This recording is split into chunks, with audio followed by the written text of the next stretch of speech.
In the previous lecture, we have seen the origin of soils and different types of soils based on their deposition, like residual soils, transported soils. In this lecture, we will be studying about soil aggregate basic relationships. Before looking into the soil aggregate basic relationships, let us look at different types of soils basically.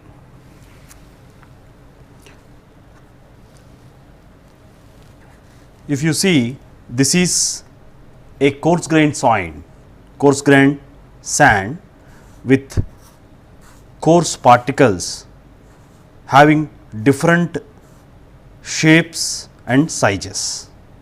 So, this particular type of soil is originated from the disintegration of parent rock.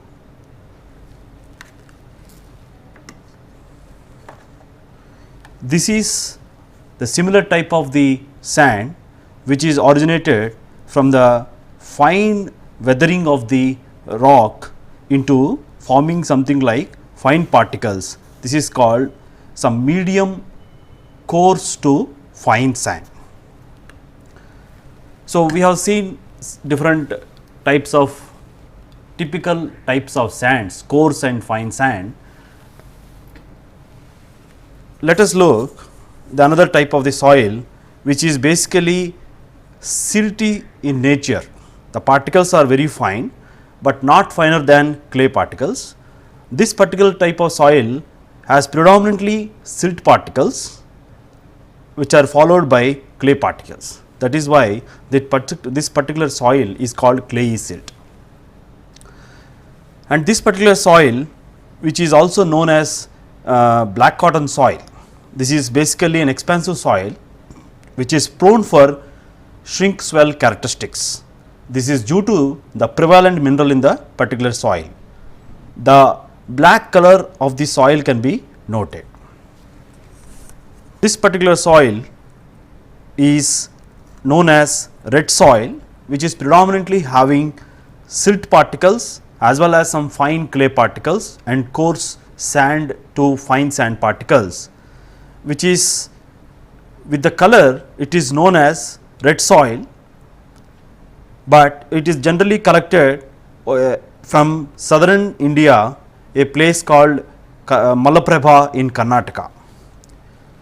As we discussed, one of the examples of the transported soil is bentonite, the volcanic ash, a fine grained volcanic ash. You can see the fine grained nature of this particular soil, and which has got very high shrink swell properties, and this particular soil has got very varied applications in the soil mechanics, particularly in borehole investigations, in barrier constructions and all. So, having seen different types of soils, let us try to establish soil aggregate basic relationships. So, if you look into it, the last time we have said that soil is basically a three phase material which has got solid phase, liquid phase and gaseous phase, and that state we called as a partially saturated soil. So, soil is inherently a multi phase material, and it can also be in two phase if it is having only solids and air, then it is called dry state, a two phase material, and it can also be a saturated state if it has got solids and liquid in the form of water.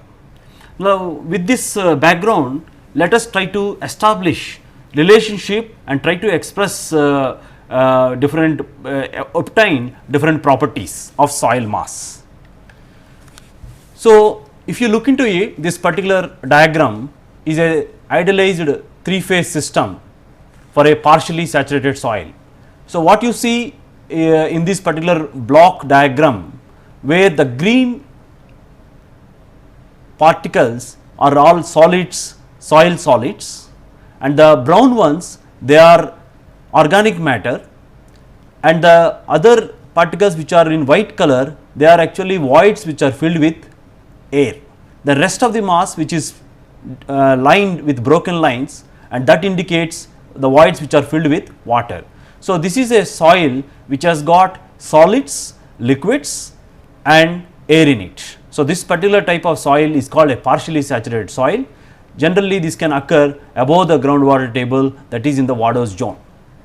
This particular soil can be idealized as, if you assume that if you are having a block of unit cross sectional area as you have seen here, then the solids representing volume of solids, which is nothing but the heights equivalent to the volumes, because the area is having unit area, and water, which is volume of water, which is nothing but the height equivalent to volume of water, and air, that is volume of air. So, on the left hand side you will see a gradation or a scaling with volume, on the right hand side you will see with weights. So, if you see on the right hand side here, Ws is nothing but the weight of solids, and Ww is nothing but the weight of water, and Wa is assumed to be 0, that is weight of air is assumed to be 0. So, total volume of the soil mass is volume of solids plus volume of water plus volume of air. So, if you see here, the volume of voids is combination of volume of air plus volume of water, and weight of soil mass is weight of solids plus weight of water. So, this is a idealized block for a partially saturated soil. Now, as we said, the soil also can be a two phase material in dry state as well as in saturated state. If you see here, this is a dry state where solids and air prevalent, where you see here volume of solids and volume of voids, which is nothing but equivalent to volume of air, because all the voids are filled with air here. So, the total volume here is nothing but volume of air plus volume of solids forms here a total volume. Here weight of soil mass is nothing but the weight of solids, because weight of air is assumed to be 0. In this case here, if you see a saturated soil mass where weight of solids and weight of water forms the weight of soil mass, and volume of solids and volume of water forms the total volume in case of saturated soil. So, having seen these blocks, let us try to establish relationships by using volumetric ratios or weight ratios and combination of these two to obtain different parameters within the soil mass. So, if you look into, there are different types of volumetric ratios. The volumetric ratios are commonly used in soil mechanics. Basically, they are void ratio E, porosity N, degree of saturation SR, S suffix R, air content AC, and air void ratio or percentage air voids, that is N suffix A. So, these are the universal rotations which are used everywhere.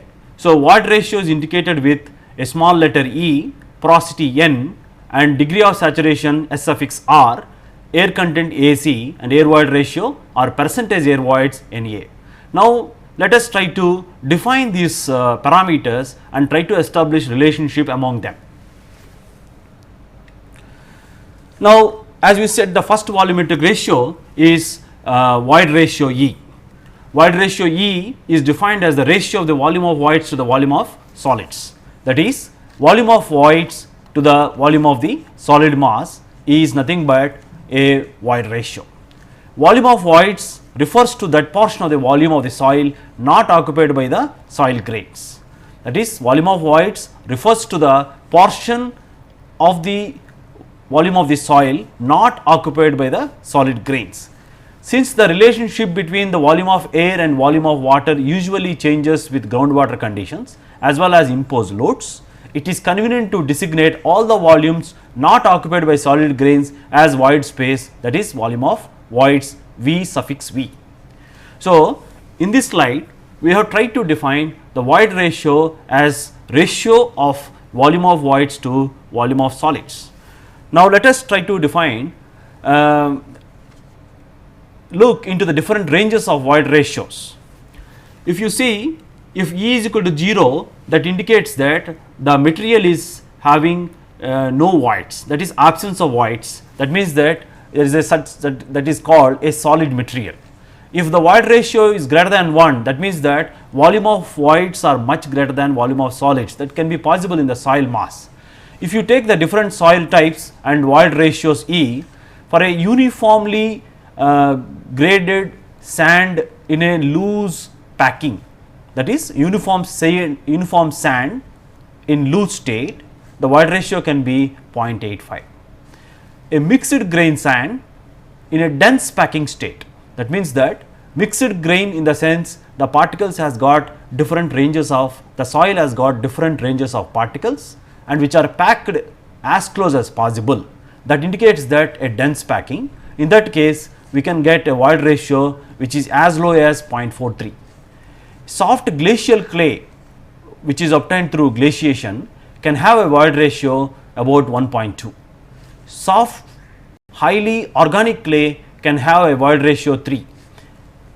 The soft bentonite, that is from the volcanic ash which is very fine grained in nature, can have a void ratio as high as 5.2. So, we have seen in this case for the different types of sands and clays, a range, typical range of void ratios. These are just to give us an idea about the ranges of void ratio. Void ratio is expressed generally as a fraction. So, if you look into it, if E is equal to 0 is the absence of voids, that is solid material, E can be greater than 1, that is volume of voids greater than volume of solids, that can be possible in a soil mass. In nature, even though the individual void spaces are larger in coarse grained soils, the void ratios of the fine grained soils are generally higher than those of coarse grained soils. So, in nature if you look into it, even though the individual void spaces are larger in coarse grained soils, the void ratio of the fine grained soils are generally higher than those of the coarse grained soils. The reason is that the fine grained soils has got very finely divided particles which has got chemically some repulsions taking place. So, which will not allow the particles to come closer, that makes the void ratio of the fine grained soils to be on the higher side compared to coarse grained soils. So, the ratio of the volume of voids to the total volume is another ratio which is called porosity N. So, N is equal to volume of voids to total volume, that is here porosity, another volumetric ratio can be defined as N is equal to volume of voids to total volume V.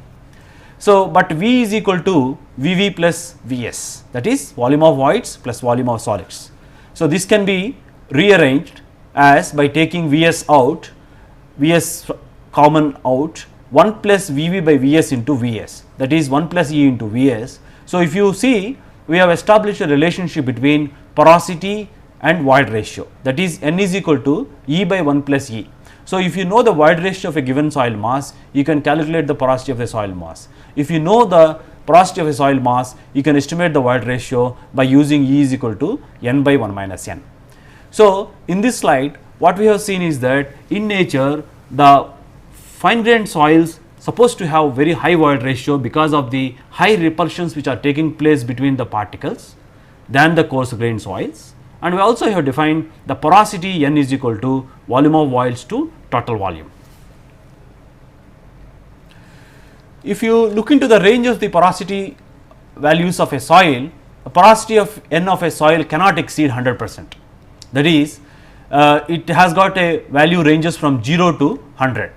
So, porosity N of a natural deposit is a function of shape of the grains, uniformity of a grain size and the conditions of sedimentation, how it is being deposited and all.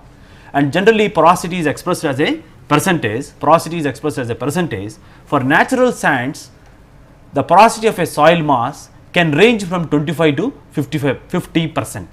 That is, the porosity of a given soil mass can have values ranging from 25 to 50%, that is natural sands, and N is equal to 30 to 60% can be there for even for soft natural clays. Some of the very soft clays, it can have a value even as high as 90%.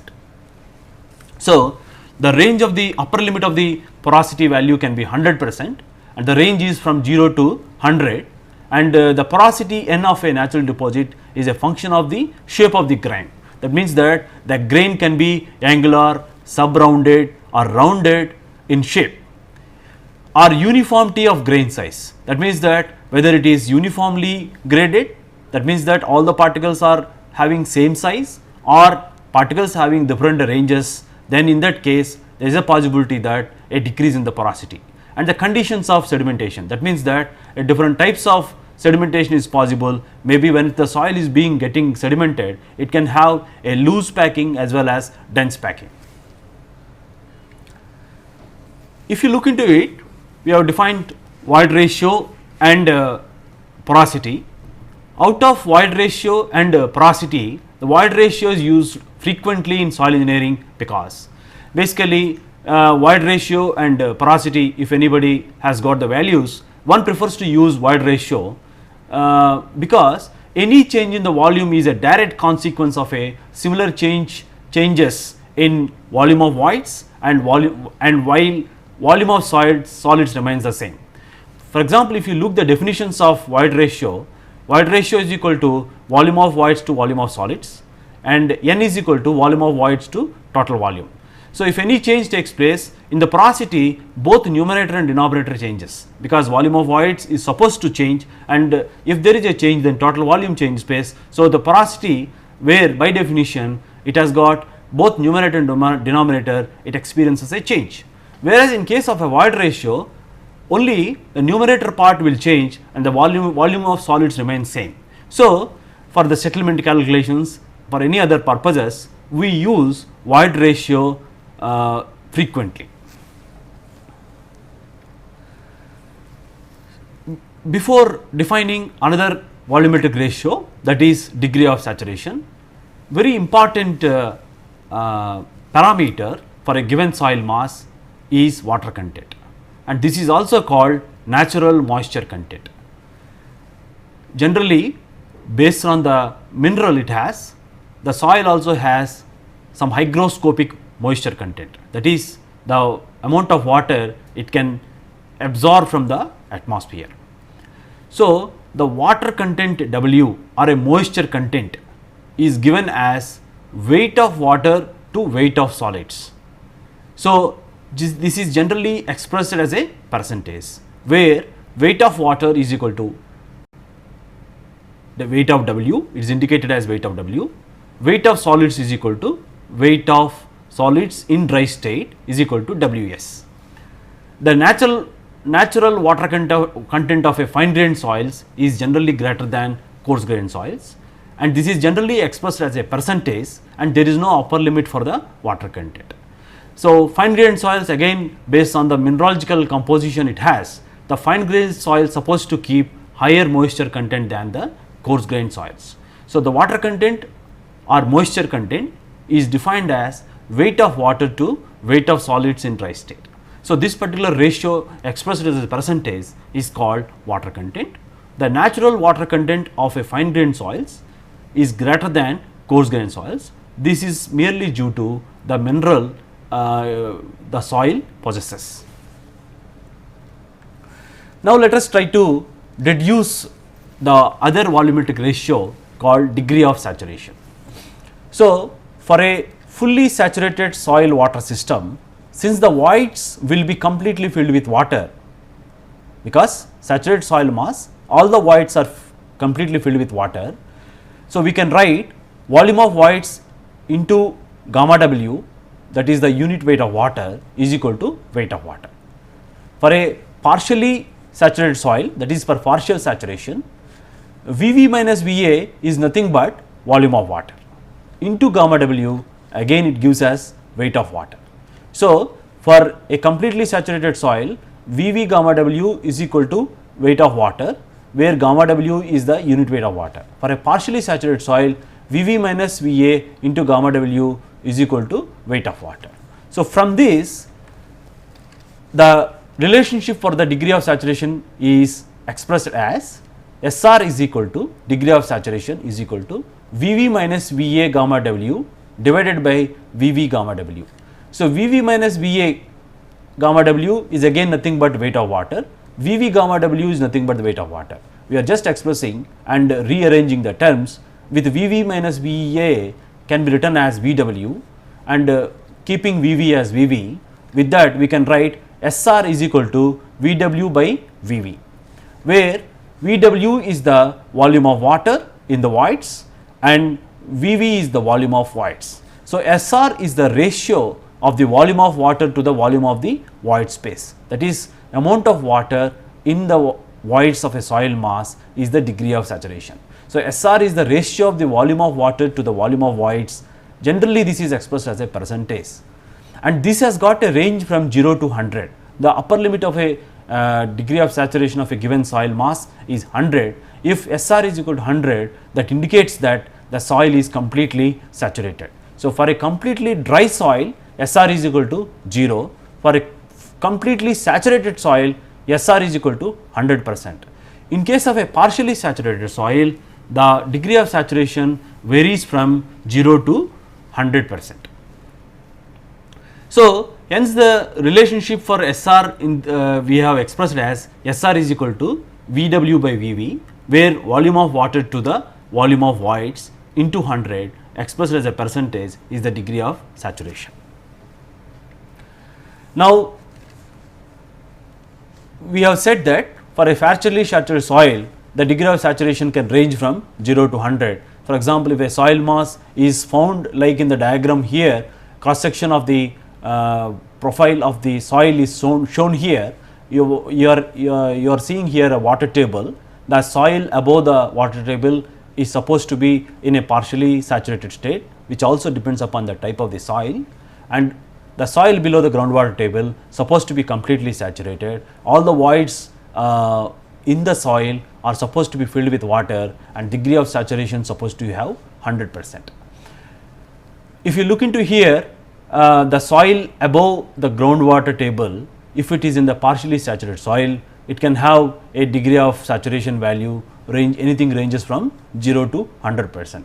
If it is in the dry state, if it is subjected to evaporation and other factors, it can have a soil can be in the dry state, or if it is subjected to some seasonal precipitation, the degree of saturation can vary from 60 to 70%. This also depends upon the type of the soil and all that we will be discussing in the due course of our lectures. So, thus at a degree of saturation of 100%, all the voids are filled with water. That is possible with this cross sectional diagram here below the water table, where the soil is supposed to be a completely saturated state. If you look into here, for a given type of sand, we can rate the degree of saturation with certain numerical values. We can say the sand is in dry state if SR is equal to 0, and we can say that the sand is in humid, it is if the value is from 1 to 25. In a damp state, if it is value exceeding 25 and but less than 50, that is 26 to 50%. The soil is said to be moist if it is having a range from 51 to 75, and wet state 76 to 99, saturated 100. So, this particular rating is valid only for sands, where we based on the condition of saturation, condition of the sand, we will say the soil is dry, humid, damp, moist, wet and saturated. If you see here, the degree of saturation for fine or silty sands, generally it is in moist, wet or saturated, because when you come to fine and silty sands, the particle size tends to be very fine. Clays are always completely or nearly saturated, except in the layer of the soil subjected to seasonal variation of temperature and moisture. As it has been shown before, if the soil has been subjected to some seasonal variation because of the temperature in arid climates particularly, and seasonal variation of moisture, clays can be partially saturated, but generally clays are always completely or nearly saturated above the groundwater table, or except in the layer of soil subjected to seasonal variation of temperature and moisture. Now, let us try to define another parameter, that is air content. Air content of a given soil mass, basically this comes into picture once the soil is partially saturated. So, air content AC is equal to volume of air to the volume of voids. which is expressed as a percentage. So, if you write a volume of air plus volume of water minus volume of water, if you rearrange the terms, we can write like VA plus VW as VV. So, VV minus VW by VV can be written as 1 minus SR, that is a relationship between air content is equal to 1 minus SR we have established here. So, air content is defined as volume of air in the total volume of voids. So, if SR is equal to 0, that means that air content is equal to 1, that is for a dry soil air content is equal to 1. If SR is equal to 1, that is SR is equal to 100%, that means that air content is equal to 0, all the voids are completely filled with water. If you say AC is equal to 1, that means that the soil is in dry state, all the voids are completely filled with air. The another volumetric ratio is air void ratio or percentage air voids, that is N suffix A, which is defined as volume of air by total volume. So, this can be written as NAC, that is porosity into air content. This can be expressed as N into 1 minus SR. So, percentage air voids is equal to N into 1 minus SR. The relationship between percentage air voids and porosity and degree of saturation is Na is equal to N into 1 minus SR.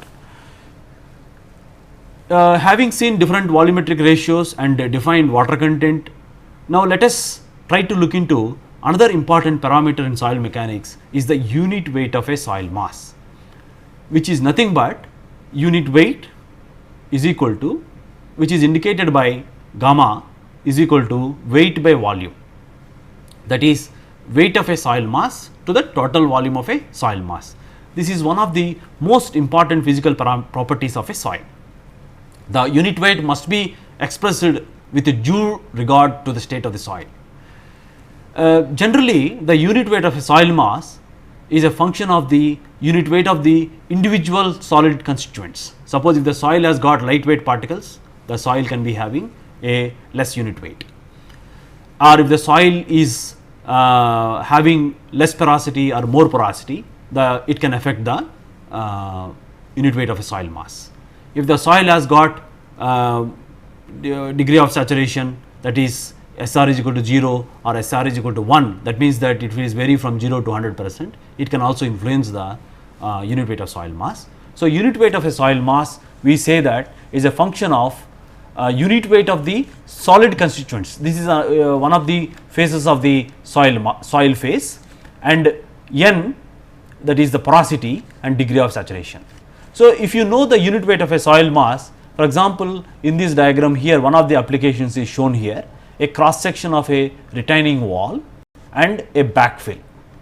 So, it will be possible for you to estimate what is the amount of the earth pressure exerted by the soil onto the retaining wall. So, for that to estimate, we require what is the unit weight of a soil mass.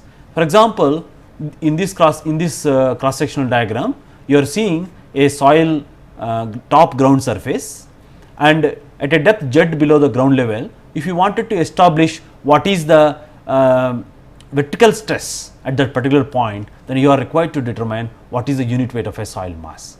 The unit weight of soil mass is liable for changing with the depth. Because of the increase in the water burden, there is a likely that the unit weight of soil mass increases with the depth.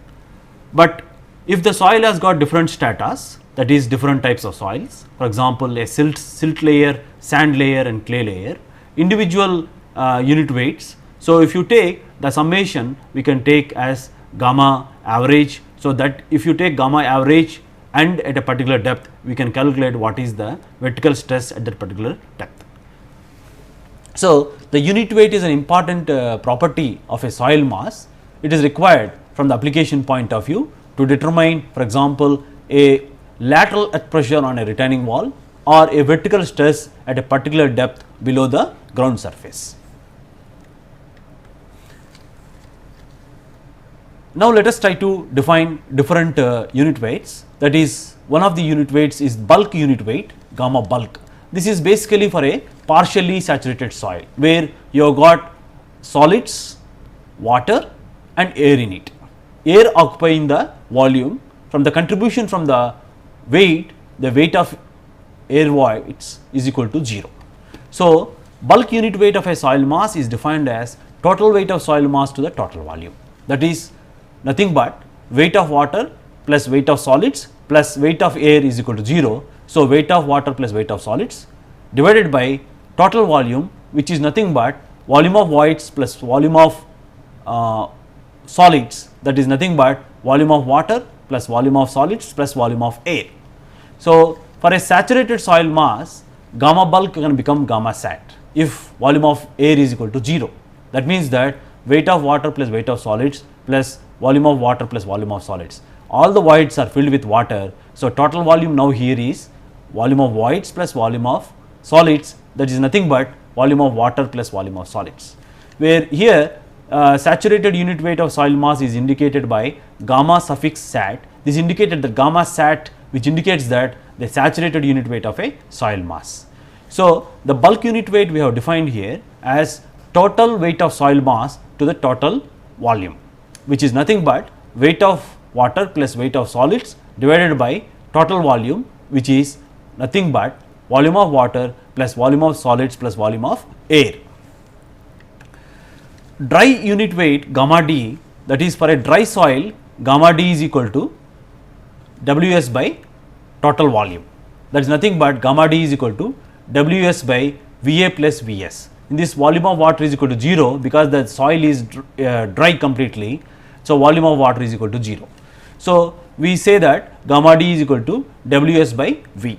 So, we can see now gamma d is equal to, we can write Ws as total weight of soil mass minus weight of water by V. So, if you rearrange the terms and simplifying W by V minus Ws by V, this is nothing but water content is equal to weight of water by weight of solids. So, when we express now weight of water is equal to W times Ws, we can write now here Ws by V. So, this is nothing but Ws by V is nothing but, as we said, it is gamma d. So, in this we are trying to establish now a relationship between dry unit weight of a soil mass, bulk unit weight of soil mass and water content.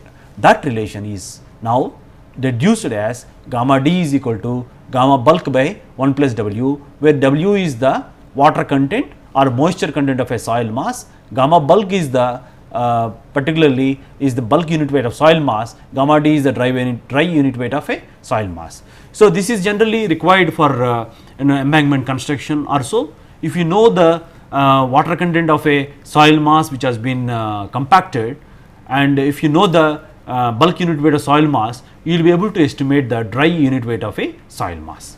This particular water content of a given soil mass, there are many methods to determine. Basically, we determine water content in the laboratory by using oven drying method.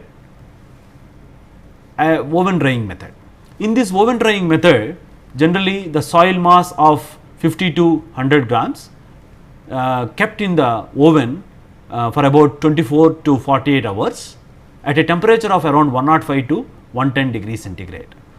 Once you keep the soil mass in the oven, so what happens is that the water which is surrounding the soil particles evaporates, and you will be able to determine the weight of the solid particles. So, if you determine the weight of soil mass before keeping minus the weight of solid particles will give the weight of water. The ratio of weight of water to weight of solid particles gives you water content. And if for example, if the soil has got highly organic materials, in that case the soil mass is supposed to subjected to temperature at 60 degrees, because to prevent burning of the organic matters, we generally subject it to a temperature of 60 degrees centigrade. If you keep at higher temperatures other than 110 degrees centigrade for a normal soil mass, there is a possibility the entire structure of this soil can change. So, this we will be learning later, but at this juncture the water content of a soil mass can be determined by using a oven drying method. There are many methods like rapid method, like calcium carbide method, or in the field, for example, you can use method of water content determination by using litting the soil by spirit. With this we will be able to estimate weight of the dry soil and weight of soil mass. With that we will be able to estimate roughly the water content. There are also modern methods are coming like nuclear density gauges and all.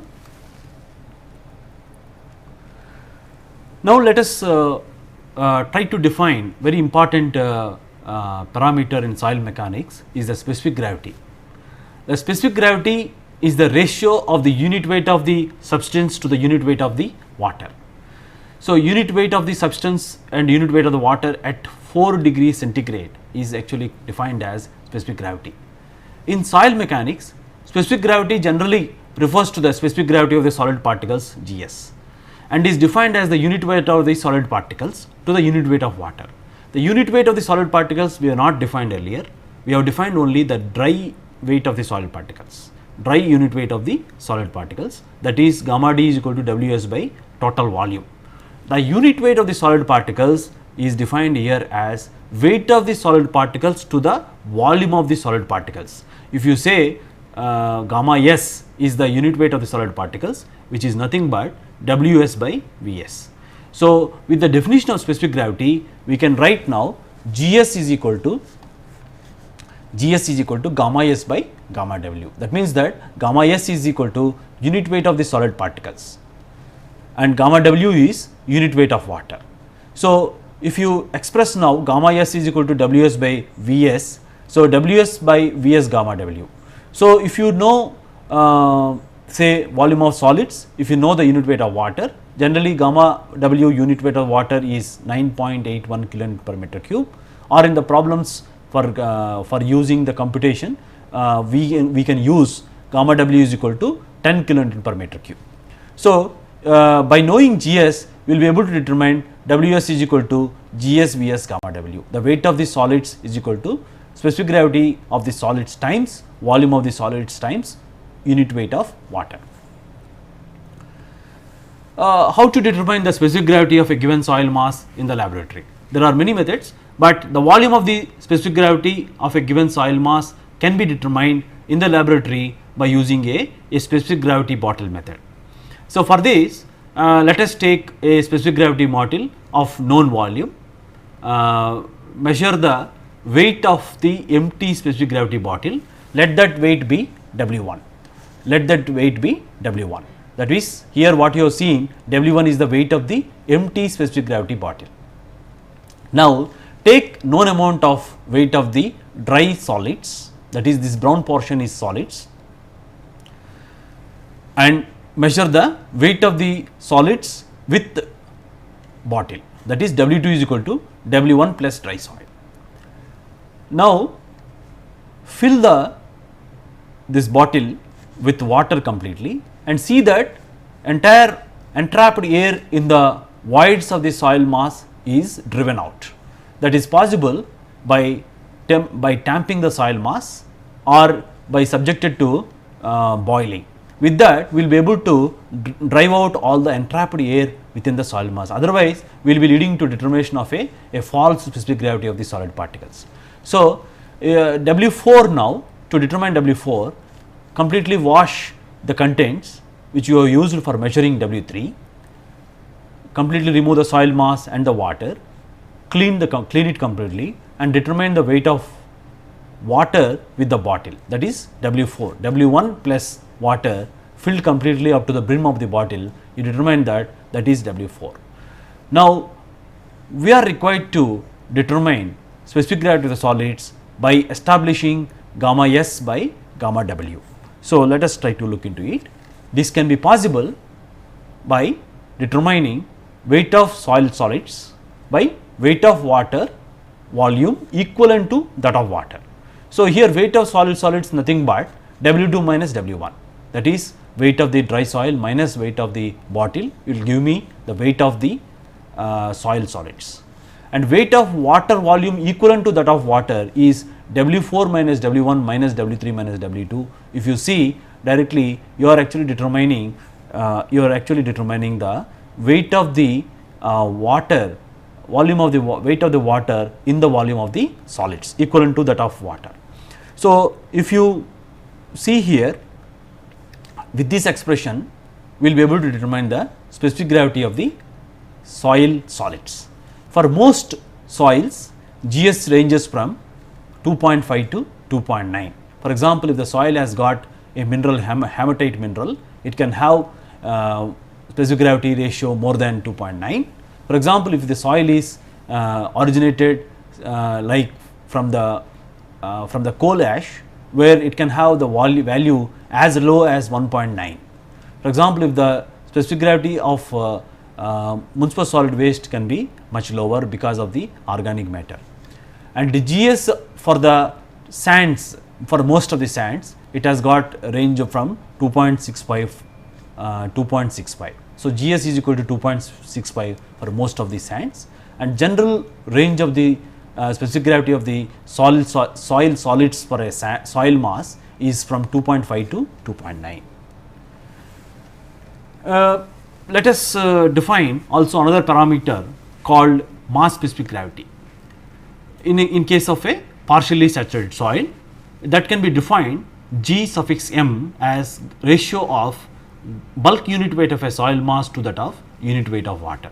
That is, Gm is equal to gamma B by gamma W, that is Gm is equal to gamma B by gamma W, which is defined as mass specific gravity of a soil mass. In dry state, Gm dry is nothing but gamma D by gamma W. In this case, we use gamma D by gamma W for dry soil. In case of a saturated state, Gm saturated, we use gamma sat by gamma W, where Gm dry is the mass specific gravity in dry state, Gm sat is mass specific gravity in saturated state. So, Gm, the mass specific gravity G suffix m, is gamma bulk by gamma W. Now, let us define another unit weight, because as we have said, soil mass when it is below the water table, there is a chance that the soil can get submerged.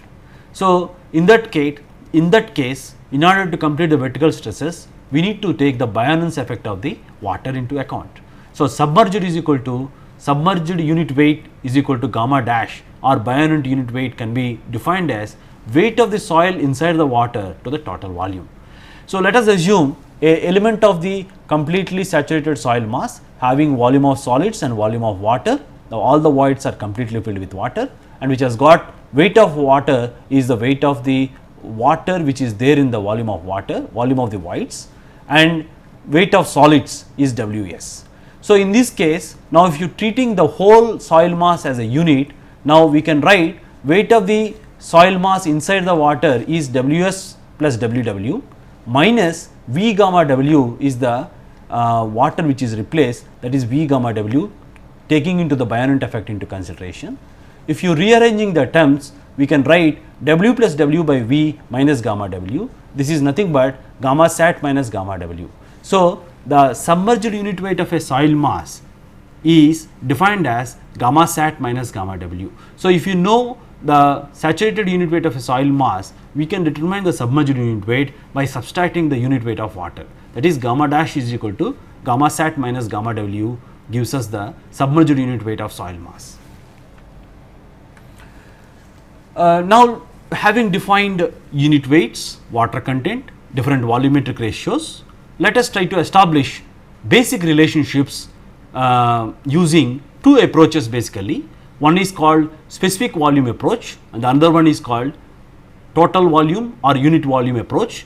In the phase block diagram method, at least one of the parameters have to be established has to be given some value. So, in the specific volume approach, the volume of the solids is set as 1. In the unit volume approach, the total volume is set as 1. So, let us first look into the specific volume approach, or Vs is equal to 1 approach. So, specific volume is defined as 1 plus E is nothing but 1 plus void ratio is nothing but is equivalent to V by Vs, which is nothing but total volume of soil per unit volume of solids. That is, specific volume is equal to 1 plus E is nothing but the total volume of the soil mass per unit volume of the solids. So, let us try to look into this by using this specific volume approach. let us consider a dry soil in two-phase system.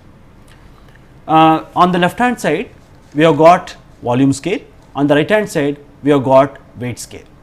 So, if you see here, weight of the dry air here is 0, weight of the air is equal to 0. So, WA is equal to 0 and weight of solids is equal to GSBS gamma W, because we set as Vs is equal to 1, this turns out to be GS gamma W, and volume of voids is equal to volume of air. Now, when you define now volume of voids is equal to volume of air, now void ratio is nothing but volume of voids to volume of solids. So, this changes to be E is equal to Vv by Vs, Vs is equal to 1. So, volume of voids is equal to E. That is the reason why here you are seeing E here. Now the total volume is nothing but 1 plus E. This is this particular the summation of 1 plus E. The total volume per unit weight of solids, unit volume of solids is nothing but the specific volume is 1 plus E. So, let us take soil is dry. So, from the definition of void ratio, E is equal to Vv by Vs. So, Vv is equal to E and Vs is equal to 1. So, we can set Vv is equal to E and Vs is equal to 1, and Gs is equal to gamma S by gamma W. With that we can write Ws by Vs gamma W, Vs is equal to 1, Ws is equal to Gs gamma W. Now, the dry unit weight of soil mass we can determine by weight of the soil solids by total volume, that is nothing but Ws is nothing but here Gs gamma W. So, Gs gamma W divided by total volume is nothing but, we said that 1 plus E is the total volume from the phase block diagram. So, gamma D is equal to Gs gamma W by 1 plus E is the relationship between void ratio, specific gravity of the soil solids, unit weight of water, and dry unit weight of a soil mass. If you take a saturated soil mass, the basic relationship between these parameters can be established as weight of water is equal to E gamma W, because all the voids are filled with water, volume of water is equal to E. So, E into gamma W is nothing but the weight of water is equal to weight of water is equal to E gamma W, and weight of solids is equal to Gs gamma W. So, total weight of the soil mass is nothing but Gs gamma W plus E gamma W. So, here total volume of soil again is nothing but 1 plus E. Now, if you look into it from the definition of water content, we can say water content is equal to weight of water by weight of solids, which is nothing but E gamma W by Gs gamma W.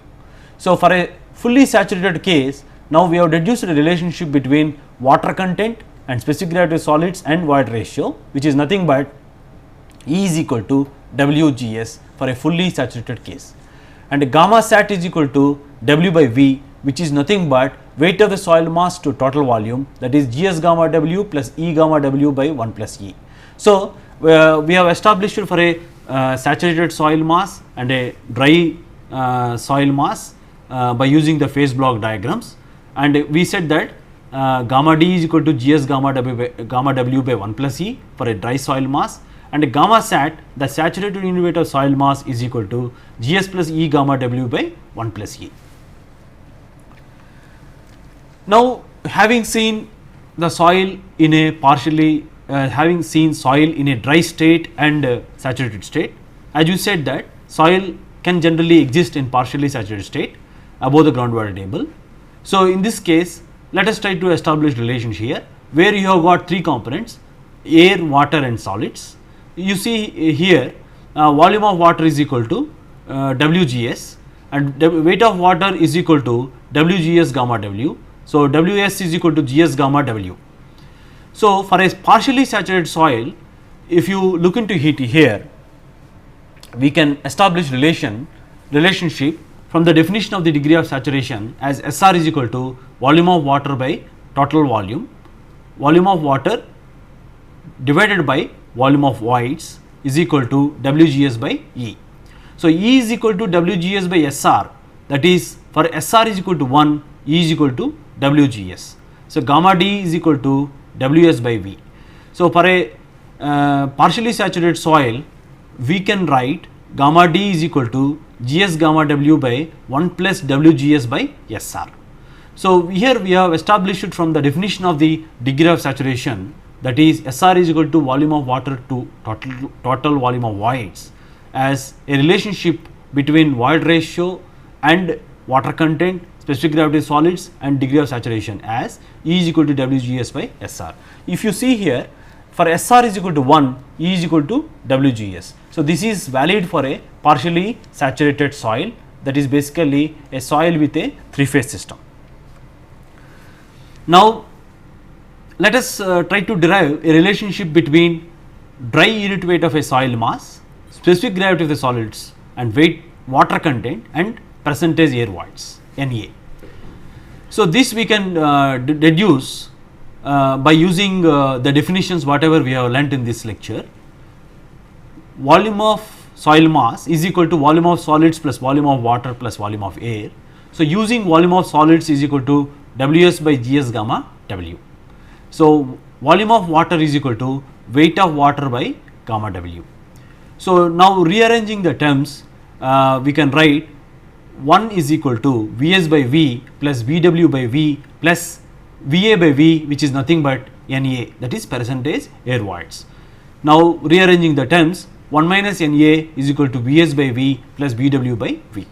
Now, substituting for Vs is equal to Ws by Gs gamma W and Vw is equal to W by gamma W, and simplifying we get gamma D by gamma W into W plus 1 Gs. So, gamma D into 1 minus Gs gamma W by 1 plus dV Gs, 1 plus WGS. Gamma D is equal to 1 minus Na into Gs gamma W divided by 1 plus WGS is the relationship between dry unit weight of soil mass, specific gravity of solids, water content and percentage air voids. For example, in this expression, if you put Na is equal to 0, it reduces to a completely saturated soil mass, that is dry unit weight of soil mass of a completely saturated soil can be given as gamma D is equal to Gs gamma W by 1 plus WGS. This WGS is nothing but void ratio of soil mass in a saturated state.